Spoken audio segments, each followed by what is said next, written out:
App hide কিভাবে করবেন বা অ্যাপ কিভাবে লুকিয়ে রাখবেন। বন্ধুরা, আজকের এই ভিডিওতে আপনাদেরকে দেখাবো ফোনের কল ডায়ালারে, মানে যেখানে কাউকে কল করার জন্য আপনারা নাম্বার ডায়াল করেন, সেই কল ডায়ালারে আপনারা কোড সেট করে কিভাবে যে কোনো অ্যাপকে লুকিয়ে রাখতে পারবেন, হাইড করে রাখতে পারবেন, সেটাই এই ভিডিওতে আপনাদেরকে দেখাবো। যদি আপনারাও ফোনের অ্যাপগুলিকে হাইড করে রাখতে চান, তাহলে এই ভিডিওটি সম্পূর্ণ দেখতে থাকুন। চলুন ভিডিওটি শুরু করা যাক। তো বন্ধুরা, ফোনে যে কোনো অ্যাপসকে হাইড করার জন্য সর্বপ্রথম আপনার ফোনে সেটিংসটিকে খুঁজে ফোনের সেটিংসটিকে ওপেন করে নিতে হবে। সেটিংসটিকে ওপেন করার পর স্ক্রল করে নিচে চলে যাবেন। নিচে আসার পর এইখানে আপনাদেরকে সিকিউরিটি অ্যান্ড প্রাইভেসির যে অপশানটি আছে সেটিকে খুঁজে সিকিউরিটি অ্যান্ড প্রাইভেসি অপশানে আপনাদেরকে ওপেন করে নিতে হবে। ওপেন করার পর স্ক্রল করে আপনাদেরকে নিচে চলে যেতে হবে। নিচে আসলে এইখানে আপনারা একটি অপশান দেখতে পাবেন, হাইড অ্যাপস। তো এই হাইড অ্যাপসে ক্লিক করবেন। ক্লিক করার পর নিচে গেট স্টার্টেড অপশানে ক্লিক করে দেবেন।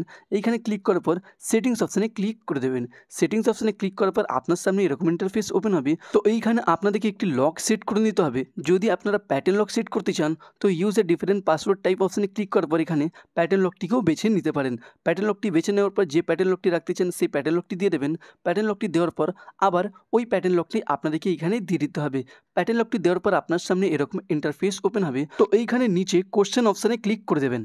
কোশ্চেন অপশানে ক্লিক করার পর এখানে একটি সিকিউরিটি পারপাসে কোশ্চেন জিজ্ঞেস করা হবে। তো কোশ্চেনে আনসার দেওয়ার পর নিচে ডান অপশানে ক্লিক করে দেবেন। ডান অপশানে ক্লিক করার পর নিচে আপনারা একটি অপশান পাবেন গেট স্টার্ট। তো এই গেট স্টার্টের অপশানে ক্লিক করে দেবেন। ক্লিক করার পর এরকম ইন্টারফেস ওপেন হবে। তো এইখানে সেকেন্ড নাম্বারে একটি অপশান পাবেন অ্যাক্সেস ভায়া ডায়াল প্যাড। তো এইখানে অ্যাক্সেস ভায়া ডায়াল প্যাড অপশানে ক্লিক করে দেবেন। অ্যাক্সেস ভায়া ডায়াল প্যাড অপশানে ক্লিক করার পর নিচে সেটিংস অপশানে ক্লিক করে দেবেন। সেটিংস অপশানে ক্লিক করার পর আপনার সামনে এরকম ইন্টারফেস ওপেন হবে। তো এবার আপনারা আপনার ডায়াল প্যাডে যে কোডটি সেট করতে চান সেই কোডটি এখানে সেট করে নেবেন। তো কোডটি সেট করার জন্য সর্বপ্রথম আপনাদেরকে হ্যাশ অপশানে ক্লিক করে নিতে হবে। হ্যাশ অপশানে ক্লিক করার পর এখানে কিছু নাম্বার দিয়ে দিতে হবে। এরকম কিছু নাম্বার দেবেন যেটি আপনাদের মনে থাকে। নাম্বারগুলি দেওয়ার পর এই কোডটিকে সেট করার জন্য আবার আপনাদেরকে হ্যাশ অপশানে ক্লিক করতে হবে। হ্যাশ অপশানে ক্লিক করার পর এই ডান অপশানে ক্লিক করে দেবেন। ডান অপশানে ক্লিক করার পর এখানে ডান অপশানে ক্লিক করে দেবেন। ডান অপশানে ক্লিক করার পর নিচে আপনারা একটি অপশান পাবেন অ্যাড অ্যাপস। এই অ্যাড অপশানে ক্লিক করে দেবেন। অ্যাড অ্যাপসে ক্লিক করার পর নিচে আপনারা সমস্ত অ্যাপ দেখতে পাবেন।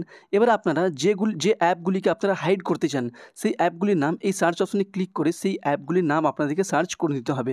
সার্চ করার পরে পাশে যে গোল অপশানটি পেয়ে যাবেন, এইটিকে অন করে দেবেন।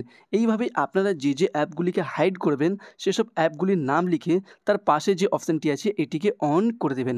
অন করার পর এবার আপনাদেরকে ডাইরেক্ট এটা আপনার ফোনে হোম পেজে চলেই যেতে হবে। হোম পেজে যাওয়ার পর যদি এবার আপনারা আপনার ফোনের মধ্যে সেসব অ্যাপসগুলিকে খুঁজতে যান, তো আপনারা পাবেন না। এখানে দেখতে পাচ্ছেন ইনস্টাগ্রাম, ফেসবুক, কোনো অ্যাপস আমার ফোনে আর দেখাচ্ছে না। এবার আপনারা সেসব অ্যাপসগুলিকে কীভাবে ব্যবহার করবেন, তো ওসব অ্যাপসগুলিকে ব্যবহার করার জন্য আপনার ফোনে যে কল অপশানটি আছে সেই কল অপশানটিকে ওপেন করে নেবেন। কল অপশানটিকে ওপেন করার পর ডায়াল প্যাডে অপশানে ক্লিক করে দেবেন। ডায়াল প্যাড অপশানে ক্লিক করার পর আপনারা যে কোডটি সেট করেছিলেন সেই কোডটি এখানে দিয়ে দেবেন। কোডটিকে দেওয়ার পরেই আপনারা দেখবেন আপনার সেসব অ্যাপস এইখানে হাইড করা আছে। এইভাবেই আপনারা যে কোনো অ্যাপসকে হাইড করতে পারবেন খুব সহজেই। ভিডিওটি ভালো লাগলে লাইক করবেন, চ্যানেলে নতুন থাকলে সাবস্ক্রাইব করবেন।